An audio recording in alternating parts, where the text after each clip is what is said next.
Are you using Japanese word that might sound rude without realizing it? I know I did when I first started learning. Some words seem fine, but they can make conversations awkward if used the wrong way. Today, we are covering 3 Japanese expressions that you should use carefully, plus alternatives to help you sound polite and natural. Let's jump right in.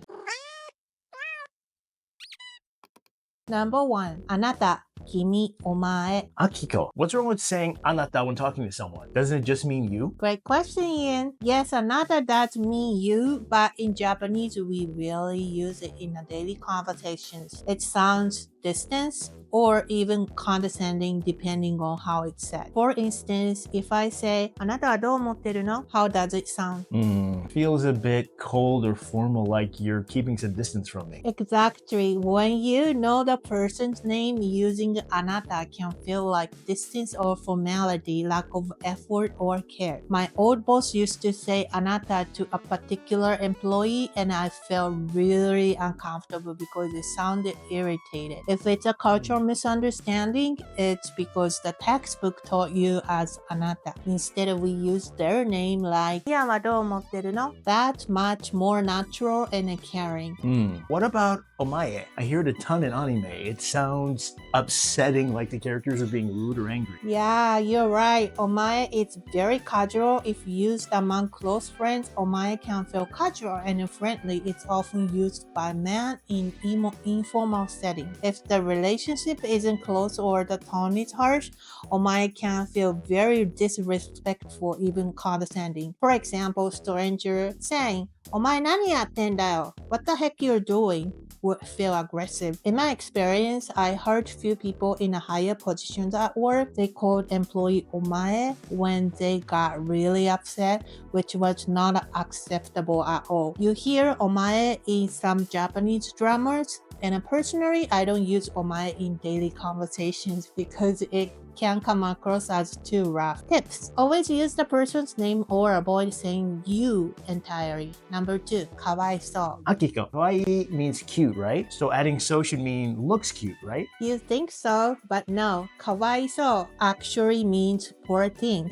And or feel sorry for you, it's completely different. If someone wanted to say your cat is cute and then he or she say かわいそう, it sounds like they are pitying your cat. You're actually saying poor thing, which isn't a compliment. Oh no, that could cause a misunderstanding. What should I say instead? If you want to compliment someone, stick to kawaii. And if you are hearing a story about someone and then feel bad, you can say かわいそうに. That means I feel bad about what happened, or I'm sorry to hear that. Got it. So kawaisou ni expresses sympathy, while kawaii is just for compliments. I'll be careful with that one.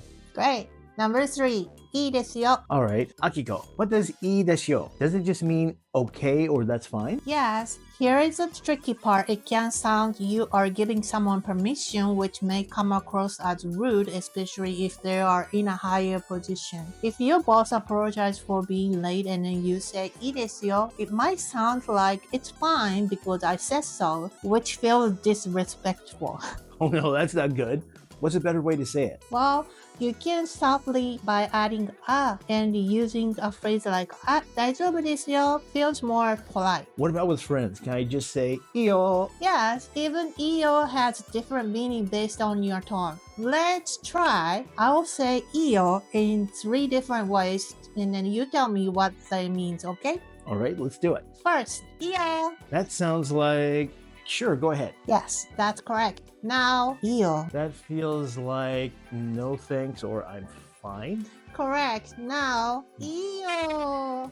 That feels like I wanted, but it's okay to not get it now. Yeah, exactly. Tone matters a lot in Japanese, so always pay attention how you say it. So, today we covered 3 tricky expressions. あなた、君、お前、かわいそう、いいですよ. These words aren't rude on their own, but can that feel if it's used the wrong way. And we gave you easy alternatives to sound natural and polite. Always use names instead of you. Avoid kawaisou, listen for sympathy, and be mindful of your tone with いいですよ or いいよ。 Japanese can seem tricky, but with small adjustment, you'll sound more natural and caring.